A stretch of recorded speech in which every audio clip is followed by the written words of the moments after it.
Olá mais uma vez, galera do Arte79. Se vocês estão conferindo esse vídeo agora, é, é a análise de Blade Runner 2049. Vocês devem ter assistido o meu outro vídeo, falando sobre Blade Runner, o Caçador de Androides, né? Aproveitando que os dois filmes estrearam na semana passada, aí no catálogo da Netflix. Então, eu sugiro ver a minha crítica do Blade Runner, o Caçador de Androides, né? E depois vir acompanhar esse vídeo, porque os dois vão conversar entre si aí, tá?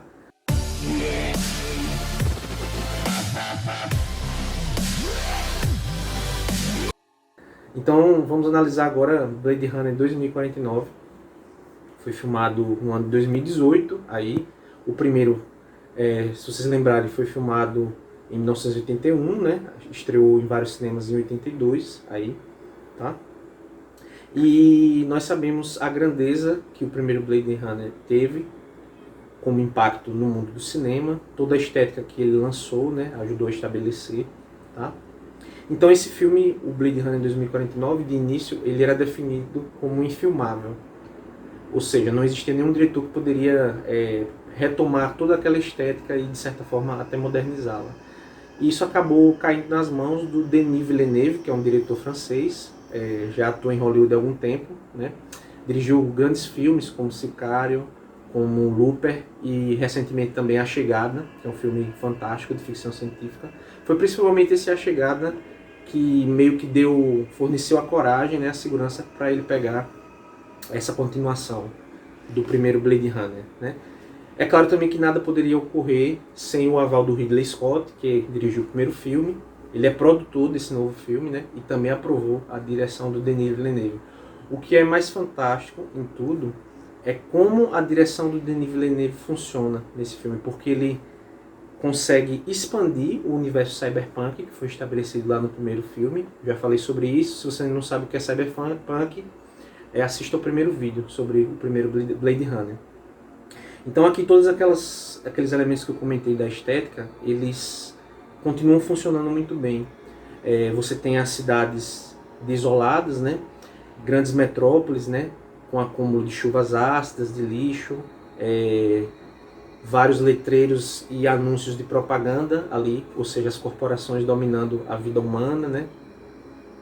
Além de outros fatores também, todas aquelas tribos ali misturadas, né? Policiais se vestindo de uma forma mais clássica, ali prostitutas e outros tipos de trabalhadores com visuais mais semelhantes a de anime também, e trabalhadores braçais com visual mais proletário. Tudo isso continua muito forte nesse Blade Runner também. Nós temos como o cyberpunk ele acabou influenciando principalmente os desenhos japoneses, agora tem uma relação de troca nesse filme. A gente vê mais elementos de anime presentes aqui, né? Como se fosse uma retribuição, né? Muitos cabelos coloridos, muitas coisas até fazem referência ao K-pop, né? Ali, a forma de pintar o cabelo, né? Em alguns anúncios de propaganda no filme. Então o Denis Villeneuve ele foi perfeito nessa caracterização, né? do mundo, né? Além do que também uma das coisas que destacou bem o Denis Villeneuve em A Chegada foi a forma como ele conduz os seus long shots, que são os planos abertos, pegando as paisagens, né? Aqui no filme de Ridley Scott, em 81, havia um orçamento menor, então a gente via algumas paisagens grandiosas, mas eram takes rápidos. Aqui, no filme do Denis Villeneuve, no Blade Runner 2049, como nós temos agora um apoio da computação gráfica também, além do próprio talento do Denis, né? Nós vemos tomadas gigantescas agora desse universo cyberpunk, né? Grandes paisagens desoladas, a Los Angeles coberta de uma chuva de cinzas proveniente das queimadas, grandes lixões tecnológicos a céu aberto. Tudo isso o filme costuma filmar, mostrar muito bem, tá? Outra coisa que apoia bastante esse filme é a trilha sonora. No original nós tínhamos a trilha sonora do Vangelis, que é um compositor super famoso em Hollywood, tá? E aqui nós temos uma trilha um tanto semelhante à do Vangelis, conduzida pelo Hans Zimmer em parceria com outros artistas. A trilha do Vangelis ela era bem marcante porque ela passava um sentimento de medo, incerteza, e surpresa também. E essa trilha que o Hans Zimmer conduz, ela tem um pouco disso também. Além disso, o filme, o Blade Runner 2049, ele começa mais ou menos como o primeiro também começa, né? E aí a gente resgata aquela frase do primeiro Blade Runner, que é: os olhos são a janela da alma. Então, inicia-se com um olhar ali, fitando, encarando nós que somos os espectadores, né? Mas no primeiro filme nós tínhamos um olhar meio perdido, um olhar sem um propósito claro, procurando uma definição na vida. Aqui nós temos um olhar mais seguro, até de certa forma intimidador no começo do filme. Isso tem tudo a ver com o que o filme irá trabalhar ao longo do seu curso. Então, assim como vocês, como foi falado no vídeo do primeiro Blade Runner, né, no meu vídeo anterior que eu comentei, esse vídeo vai ter spoilers, né? Não dá para fazer essas análises que a gente pretende aqui no canal sem entregar partes da trama aí. Então, se você não quiser ouvir spoilers, você retorna depois que assistir o filme até aqui, tá? Então, do que é que trata a história do Blade Runner 2049? Passaram-se 30 anos, né, desde os acontecimentos do primeiro Blade Runner. O primeiro Blade Runner se passa no ano de 2019 e esse Blade Runner se passa no ano de 2049. Tá? Então, no primeiro Blade Runner, a empresa que fabricava os replicantes, ela se chamava Tyrell Corporation, né? O dono era Weldon Tyrell. A Tyrell, então, ela acabou falindo pouco depois do ano de 2019, principalmente por causa do desenvolvimento dos replicantes modelo Nexus 8. Tá? Se vocês lembrarem do primeiro filme, os replicantes do primeiro filme eram o modelo Nexus 6, que tinham problemas de instabilidade psicológica. Ao que parece, esse problema não foi sanado. Os Nexus 8 eles não ficaram tão amistosos para servir a humanidade de forma melhor, né, digamos assim. Então a Tyrell acabou perdendo dinheiro nisso e ela acabou sendo engolida por outra corporação, que é a Corporação Wallace, que domina o ramo alimentício em 2049 e também esse negócio dos replicantes, né? Esse grupo Wallace ele cresceu bastante, principalmente por produzir alimentos de forma barata, através das fazendas de proteínas, que são fazendas que cultivam larvas de inseto, né? Fornece de besouros, né? Fornece proteínas e consegue fazer alimentos a baixo custo, já que o meio ambiente está com os recursos completamente exauridos, né? Por volta de 2049. E como a população do mundo é muito grande, a população tem que comer de uma forma barata. Então a Wallace ela domina esse ramo alimentício. E a Wallace conseguiu então projetar replicantes aí mais semelhantes ainda aos seres humanos, que são modelos ainda mais avançados do que o 8. Um desses modelos é o protagonista do filme, que é o K, personagem do Ryan Gosling, que está sensacional no papel desse filme. É um ator que eu acompanho há muito tempo e gosto bastante. Então, o Ryan Gosling, através da sua atuação, ele consegue passar um personagem altamente introspectivo, melancólico, e ao mesmo tempo a forma como o diretor Denis Villeneuve posiciona as câmeras, sempre ele posiciona a câmera em relação a quem está conversando com o cara, os humanos no caso, numa posição de submissão. Então sempre o cara está num ângulo abaixo de quem está falando com ele, evidenciando aquela questão de que os replicantes estariam abaixo dos seres humanos, né, de certa forma. Tá? Então o K, ele é um replicante que foi projetado para trabalhar, criado para trabalhar para a polícia de Los Angeles. Ele faz um papel assim como o Deckard fazia no primeiro Blade Runner, né? Ele aposenta modelos antigos, no caso agora os modelos Nexus 8, tá? Isso não é considerado assassinato, assim como também era no primeiro filme. Então aqui nós temos a primeira crítica social desse Blade Runner 2049, né? Que é uma crítica que também existia no outro filme, de certa maneira.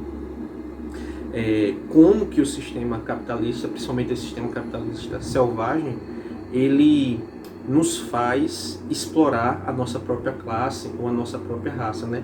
Eles nos passam um padrão de opressão e nós reproduzimos esse padrão para os demais. Então o K, ele acaba caçando a sua própria raça, a sua própria espécie, sem sequer se questionar o que está fazendo, tá? Se a gente faz uma analogia para o mundo real, por exemplo, é uma condição muito semelhante com por exemplo, policiais que vão retirar pessoas sem teto de uma ocupação, né, a mando da justiça, ou, por exemplo, policiais que agridem professores numa manifestação. É a mesma classe trabalhadora reproduzindo a opressão para os seus semelhantes ali. Então aqui nós temos a mesma condição. No Cyberpunk, que é o universo reproduzido por Blade Runner, nós temos as corporações capitalistas dominando a sociedade. A maior parte da população da Terra é muito pobre, né? Trabalha em empregos informais, mas mesmo assim é uma população que consome tecnologia ali, principalmente da Wallace, no caso. Então é uma população subserviente à condição de capital da Wallace. E essa mesma população, né, ela reproduz o preconceito contra os replicantes, e os replicantes reproduzem o preconceito contra os seus próprios, né, da sua raça. Então o K, ele é enviado para aposentar um modelo Nexus 8, que é o Saper Morton, vivido pelo Dave Bautista, que faz o Drax em Guardiões da Galáxia, que vocês devem lembrar dele. Tá ótimo aqui nesse filme, ele aparece rapidinho, mas uma atuação super legal aí, e super verdadeira também. Então, ao chegar nesse local, num combate com o Saper Morton, o K encontra, que é o personagem do Ryan Gosling, encontra uma caixa funerária no terreno da fazenda de proteína dele. Abrindo essa caixa, ele encontra alguns ossos. E fazendo uma análise nesses ossos, ele chega à conclusão que esses ossos são da Rachel, que é a replicante do primeiro filme, lá, da Tyron, pela qual o personagem do Harrison Ford, do Deckard, se apaixonou. E ela tem uma marca de incisão perto dos ossos do ventre, que indica ali que foi feita uma cesariana nela. Ou seja, tudo indica que uma replicante deu à luz a um organismo vivo, né, sem que ele precisasse ser projetado. Quando a Tenente Josh, vivida pela Robin Wright, aí, vocês devem lembrar dela de Mulher Maravilha, né, fez a Antíope lá. Quando ela é superior ao K, né, quando ela descobre que aconteceu esse possível nascimento, né, de um filho de um replicante, ela percebe que ela tem que apagar essa informação rapidamente, porque isso pode modificar completamente as estruturas sociais em 2049. Porque se um replicante ele pode ter filhos, qual seria a diferença aí entre ele e um ser humano, por exemplo? Será que seria justificável um ser humano dominar um replicante ou fazer ele servir através de trabalhos de alta periculosidade ou até semi-escravidão? Essa é uma pergunta que fica aí. Então, o K vai até as instalações da Wallace, conferir mais informações sobre a Rachel. Ele acaba descobrindo que a Rachel teve um envolvimento com o Deckard, mas houve um blackout por volta de 2022 que acabou apagando parte dos registros da antiga Tyron. Esse blackout foi promovido por um grupo de resistência de replicantes, tá? Então o Kyle não tira muitas informações dali, mas ele volta no terreno do Saper Morton e ele descobre uma árvore onde há uma data. Essa data ela é coincidente com a memória que o K tem.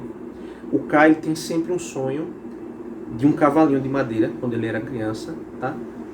E as outras crianças amigas dele tentam tomar esse cavalo dele numa fábrica que era um antigo orfanato, e ele foge e esconde esse cavalo num determinado local, né? Se vocês lembrarem do primeiro Blade Runner, replicantes eles não têm memórias próprias, né? As memórias são implantadas para criar um ambiente psicológico ali estável no replicante. Mas nesse cavalinho do sonho do K, há a mesma data que ele encontrou na caixa funerária, na fazenda do Saper Morton, tá? Então, isso de certa forma dá a entender que o nascimento do filho ou filha da Rachel tem alguma ligação com o K. O K investiga mais um pouco, ele vai até os registros de DNA da polícia e, percebendo que houve um nascimento por volta daquele data, ele procura anomalias nas crianças que nasceram naquele período. Então ele encontra nos registros da polícia 2 DNAs iguais, idênticos, daquele mesmo ano, tá? E vocês devem saber que 2 organismos vivos, mesmo sendo da mesma espécie, não podem ter o mesmo DNA. Então aquilo é uma incongruência. Provavelmente há uma cópia de um ser humano ali. E nos registros mostra que eram duas crianças, um menino e uma menina, e provavelmente quem foi morta foi a menina. O menino continua vivo, tá? E essa menina, os registros de morte dela, levam ao orfanato onde o K cresceu e onde essa memória dele está diretamente ligada. Então o K, ele passa a acreditar que ele é o filho da Rachel. Ele seria um replicante que nasceu de outro replicante. E ele ainda reforça essa informação quando ele procura a engenheira, que é a doutora Ana, que projeta as memórias para os replicantes. Ao analisar a memória do K, ela chega à conclusão que aquela memória é verdadeira. E memórias verdadeiras, realmente fabricadas por pessoas, elas não podem ser implantadas em replicantes. Tá? Isso coloca o K num grave risco e a chefe de polícia acaba facilitando a fuga dele. Tá? Numa análise da madeira do cavalo, ele acaba encontrando o cavalinho novamente no orfanato onde ele cresceu. Ele encontra sinais de radiação e isso vai levar o K a encontrar o Deckard numa Las Vegas tomada por um acidente radioativo. Numa das cenas talvez mais impressionantes do cinema da última década, onde a fotografia é muito bem conduzida pelo diretor de fotografia. Algumas curiosidades agora sobre o filme e easter eggs e ligações entre ele e o seu antecessor, o clássico de 1981, né? O primeiro Blade Runner. Vocês devem lembrar que no primeiro Blade Runner havia uma condição que denunciava os replicantes, que era uma marcação na íris dos olhos, né? Uma luz circular, né? E tem aquela questão que eu comentei no início do vídeo, dos olhos serem a janela da alma. Engraçado que o dono da Wallace, o Neander Wallace, vivido neste filme pelo Jared Leto, tá? Ele é cego dos dois olhos e ele tem uma marcação em branco na íris do olho. Então é uma colocação bem interessante, porque é como se o humano que detém o maior poder econômico ali de Los Angeles, ele não tivesse alma, né? Já que os olhos dele estão apagados ali. E aí fica aquela brincadeira que Blade Runner faz desde o primeiro filme, né? Será que um humano seria tão melhor que um replicante? Ou será que humanos seriam tão piores do que replicantes em termos de sentimentos, em termos das ações que eles reproduzem, tá? É interessante ver também no filme, assim como no primeiro Blade Runner, como todos os personagens humanos eles são tão frios, parecem não demonstrar emoção. Os policiais são assim, a chefe de polícia, o próprio Wallace, né? Igual no primeiro filme. E os replicantes, pelo contrário, né? Eles demonstram emoções mais vívidas, né? Mais viscerais. Então, quem seria humano e quem seria cópia, aí no caso, tá? Outra curiosidade o K acaba entrando em confronto direto com a Luve, que é a secretária, o braço direito do Neander Wallace. A Luve é vivida pela Silverhawks e é uma espécie de Rachel distorcida, porque ela é extremamente violenta e ela faz serviços de queima de arquivo ali para o Wallace. E se vocês lembrarem, né, a Wallace ela projetou replicantes mais semelhantes psicologicamente e emocionalmente à condição humana. No caso da Luve, ela é muito instável e muito violenta. Então parece que ela é um modelo um pouco mais primitivo, mas mesmo assim o Wallace mantém ela ali naquela posição porque os fins justificam os meios. Quando ele não consegue ganhar as coisas pelo simples valor do dinheiro, ele impõe a sua força sobre os outros. E para isso ele precisa de um modelo ali que reproduza a violência em determinados momentos. Tá? Ligações entre esse Blade Runner e o anterior. O teste Waldkampf, que era aquele que identificava os replicantes no primeiro filme, né? Aqui ele está mais moderno, então dentro desse próprio filme nós vemos a evolução da tecnologia nesse universo cyberpunk. Lembrando que a tecnologia cyberpunk ela é um tanto datada, porque é a forma como as pessoas viam o futuro na década de 80. Então mesmo nesse universo datado a gente consegue ver como houve uma evolução dessa tecnologia, e o filme mostra isso muito bem. Então o Waldkampf tem um sistema agora semelhante a algo como se fosse um Wi-Fi com câmera posicionado na parede, e várias frases vão sendo dadas para que o replicante as reproduza, e se ele reproduzir essas frases sem oscilações emocionais e psicológicas ali, ele está aprovado para continuar trabalhando sem precisar ser eliminado ou apagado. Então, essa condição do teste Vogt-Kampff também está referenciada aqui neste Blade Runner, tá? Uma outra condição interessante, no primeiro filme, quando o Roy, personagem do Rutger Hauer, chega até o Tyrion para lhe pedir mais vida, para viver mais, para que ele corrija o seu problema, o Tyrion diz: Roy, você não precisa se preocupar com isso, você é o filho pródigo. E essa é a mesma fala que a Luve fala para o K quando eles se encontram pela primeira vez. Um dos filhos pródigos retorna à sua origem, quando ele tinha ido na Wallace. Então isso dá uma condição de ser especial, mas ser especial num sistema que é corrompido e que tem uma série de problemáticas sociais não resolve nada, na verdade, porque o K continua reproduzindo um trabalho bárbaro, que é eliminar sua própria raça, mora numa condição paupérrima, que é numa periferia de Los Angeles, então ele não é especial coisa nenhuma, na verdade.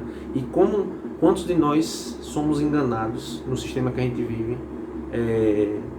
quando dizem para nós que nós somos os melhores? Ser melhor muitas vezes não adianta em nada nesse sistema bruto que nós vivemos, tá? Então isso também é uma referência interessante. Outra questão muito legal que esse Blade Runner trouxe foi a presença da Joy, que é uma inteligência artificial não física, né? É vivida pela Ana de Armas, a Joy, uma atriz sensacional, cubana, vem fazendo vários filmes e tá maravilhosa nesse Blade Runner, tá? Então o K, ele é apaixonado por uma inteligência artificial, que é a Joy. E a Joy é como se fosse o fator de motivação dele, porque ele tem uma vida tão conturbada e ele é tão introspectivo que é ela que fornece ali o pilar para que ele continue acreditando em si mesmo, tá? Quando o K imagina que deva ser o filho da Rachel, a Joy diz que sempre soube que ele foi especial. Ele dá o nome de Joe agora, então ele passa a ficar sendo chamado por ela de Joe e passa a achar que está numa condição especial, ou seja, que é um replicante que nasceu de outro replicante. Teria talvez uma consciência, uma alma, né? Então ele mesmo não teria coragem de apagar uma pessoa que nasceu de outra, porque essa pessoa teria uma consciência própria. Então isso coloca ele numa posição de se achar especial sobre os outros replicantes naquele momento. O plot principal desse Blade Runner é bem legal porque ele aprofunda a discussão que foi feita lá no primeiro, né? Então eu falei desde o início do vídeo a mesma coisa que falei no outro, que é a questão dos olhos serem a janela da alma, né? E nesse Blade Runner aparece um olho no início do filme também. Só que eu falei lá no início desse vídeo, dessa crítica que eu estou fazendo, que é um olhar mais seguro de si, né? Até um tanto intimidador. Então, como os replicantes se tornaram avançados, tão próximos até de serem parecidos com seres humanos, o olho dos replicantes não tem mais aquela marcação que denuncia sua posição, né? Então, é como se humanos e replicantes nesse modelo, acima do Nexus 8, tivessem olhos semelhantes. Então, não basta apenas olhar para os olhos do replicante. As questões de humanidade e o que é ser humano, o que é não ser humano, elas perpassam isso. Nós temos que olhar agora para a questão da memória, da consciência, que era algo que já tinha sido trabalhado também no primeiro filme. Então, se você pensa, se você tem memórias próprias, e se você é consciente, se você consegue abstrair a sua própria condição, você, de fato, é colocado numa questão humanística ali, tá? E por isso que todo o plot desse filme é montado em cima da memória, tá? O K, quando ele está na sua investigação, nessa atmosfera no ar, né? Esse filme é muito legal porque ele tem um plot de investigação policial muito maior até que o primeiro. A forma como ela é conduzida, lentamente e com vários elementos, dão um toque especial para esse filme. Então, quando ele está no auge da sua investigação, ele vai procurar a projetora das memórias, No primeiro filme se procurava o projetor dos olhos. Então tem uma evolução desse filme em relação ao primeiro, nesse sentido também. A fotografia desse Blade Runner é impressionante, vencedora do Oscar, né, de 2019, aí ficou a cargo do Roger Deakins, aí fez um trabalho impressionante.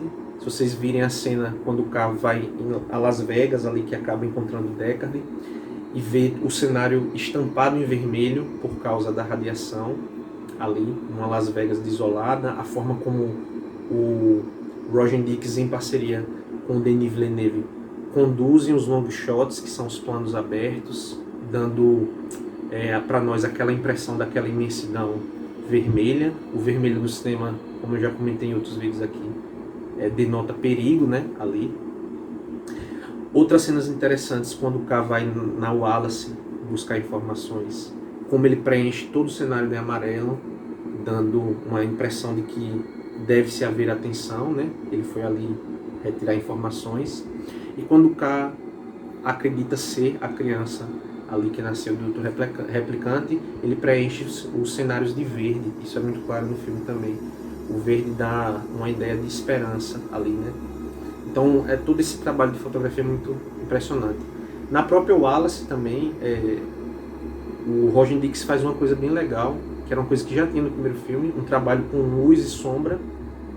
Então, como eu falo, em toda a perspectiva mitológica, no início você tem escuridão, e quando as coisas vão surgindo, inclusive a vida, você tem luz. E ele mistura isso com toques de reflexo de água, porque tem muitos locais ali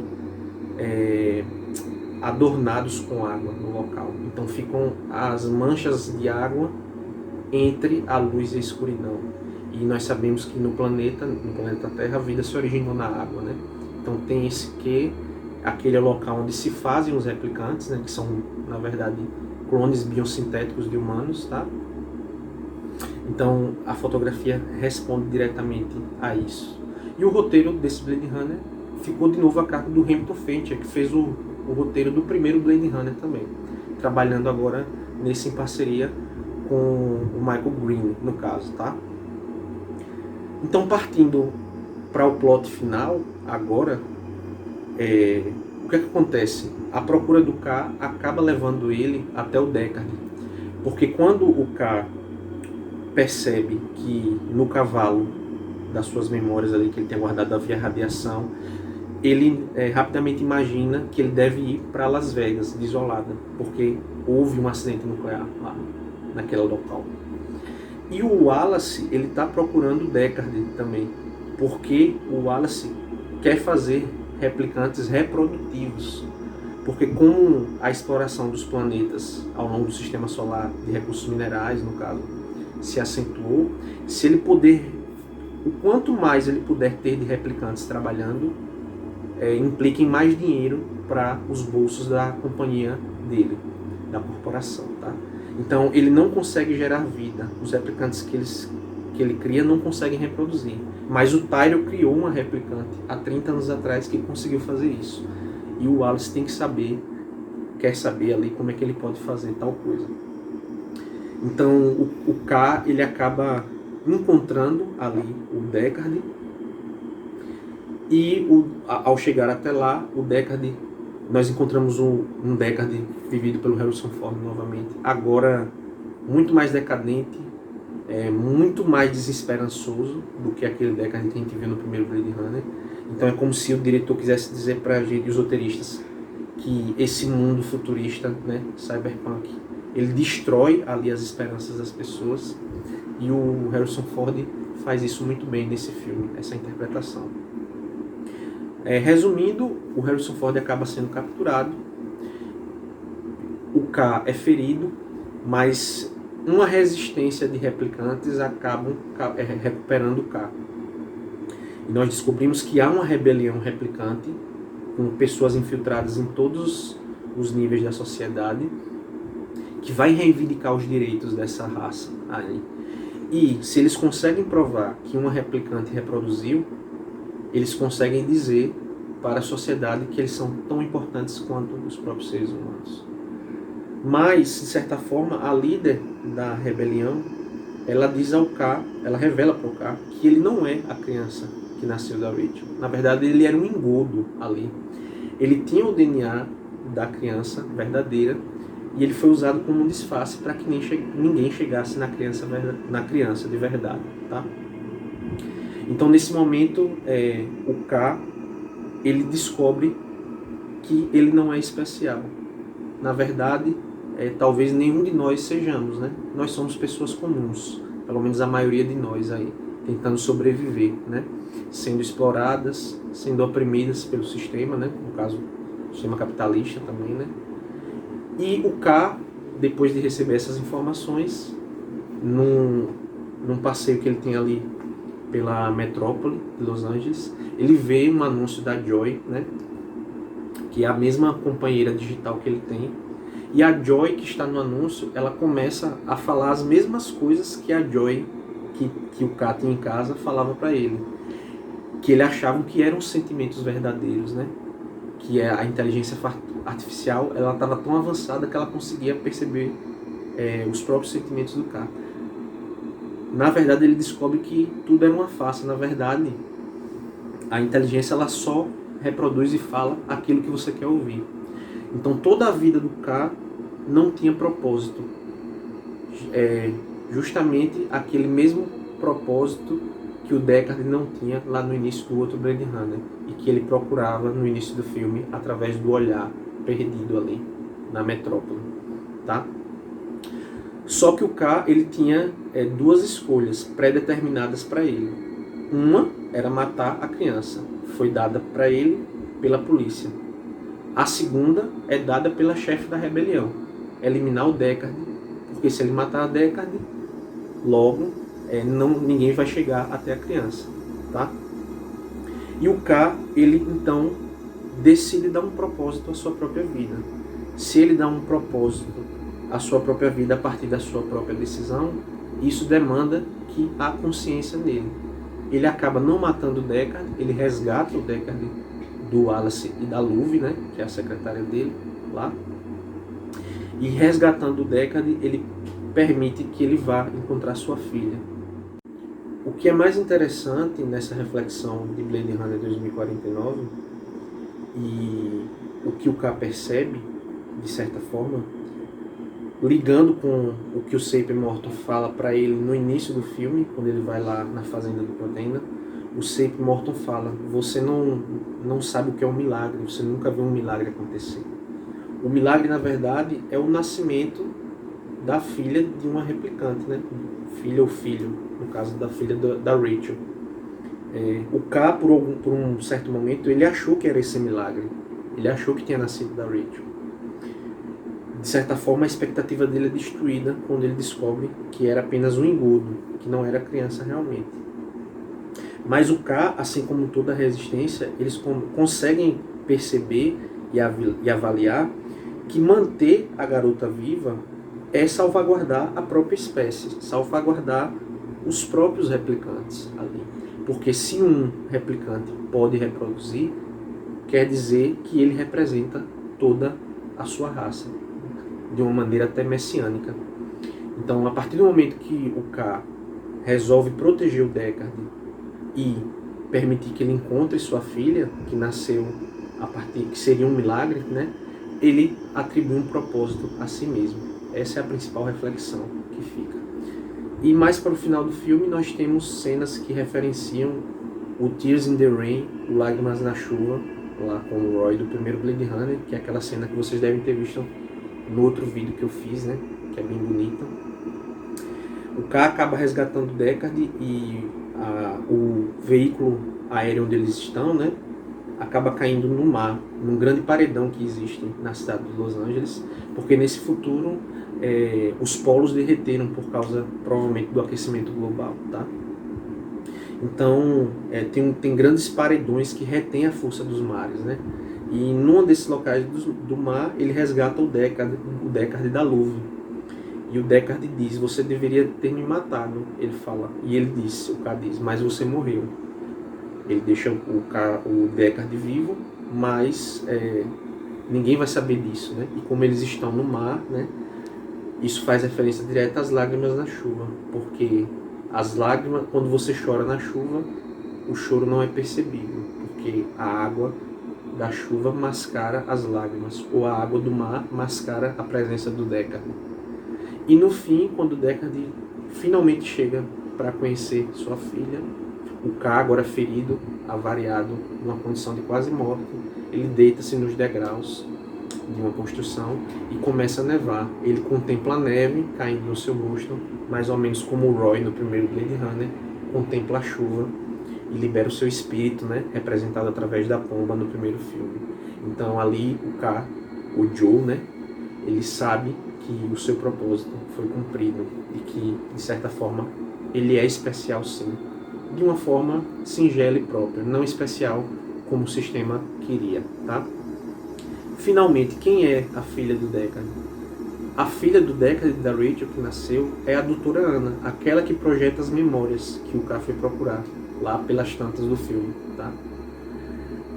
Ela tem uma doença rara que não permite que ela saia de um local hermeticamente projetado e fechado. Como ela nunca viu o mundo, de certa forma, ela tem uma imaginação muito fértil e ela acaba criando as memórias que são implantadas em todos os replicantes. Então ela surge como uma figura messiânica que projeta a consciência. Se ela projeta a consciência e se esse filme discute que ter consciência é ser humano, ela então é a figura messiânica ou humana, digamos assim, que irá salvar toda a sua raça ou que vai colocar todos os replicantes iguais à condição humana. Então essa é a grande sacada do filme, esse é o grande lance do filme. Então, concluindo agora a minha análise, né, o Blade Runner 2049 é um filme fantástico também, que nada deixa a dever ao seu antecessor lá, que é um cult da história do cinema, respeita tudo que o primeiro estabeleceu, a estética, todas as coisas que ele contribuiu, tá? E expande ainda o universo com toda a genialidade do Denis Villeneuve em parceria com a produção do Ridley Scott, tá?